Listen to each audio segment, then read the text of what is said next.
Argentina ইহুদি খ্রিস্টান, Brazil ইহুদি খ্রিস্টান, চীন, জাপান, আমেরিকা, রাশিয়া, এইসব দেশগুলি সব ইহুদি খ্রিস্টান। পৃথিবীর প্রায় মানুষ ইহুদি খ্রিস্টান। যারা বলছে যে আমাদের নবী মুহাম্মদ সাল্লাল্লাহু আলাইহি ওয়াসাল্লাম ভুয়া নবী, আমাদের নবী ভুয়া নবী, ওই তো সেদিন জর্জ বুশ যখন ইরাকের সাথে যুদ্ধ ঘোষণা করেছিল তখন তার যুদ্ধের নাম দিয়েছিল ক্রুসেড যুদ্ধ, মানে ধর্মীয় যুদ্ধ। ও ধর্মীয় যুদ্ধে জয়ী হয়েছে, এটা তার দাবি। তার মানে মুহাম্মদ সাল্লাল্লাহু আলাইহি ওয়াসাল্লাম ভুয়া নবী। নবী তো হলেন ঈসা, নবী হলেন মুসা। যদি আবারও কেউ নবী হন তাহলে ঈসা মুসার মাধ্যম দিয়ে আসতে হবে, অর্থাৎ ইসাহাকের মাধ্যম দিয়ে আসতে হবে।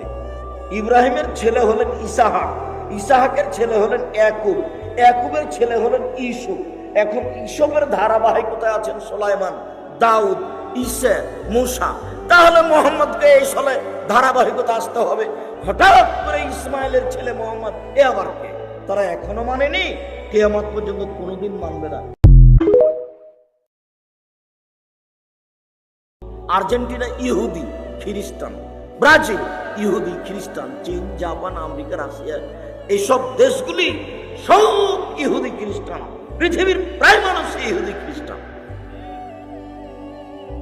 যারা বলছে যে আমাদের নবী মুহাম্মদ সাল্লাল্লাহু আলাইহি ওয়াসাল্লাম ভুয়া নবী, আমাদের নবী ভুয়া নবী, ওই তো সেদিন জর্জ বুশ যখন ইরাকের সাথে যুদ্ধ ঘোষণা করেছিল তখন তার যুদ্ধের নাম দিয়েছিল ক্রুসেড যুদ্ধ, মানে ধর্মীয় যুদ্ধ।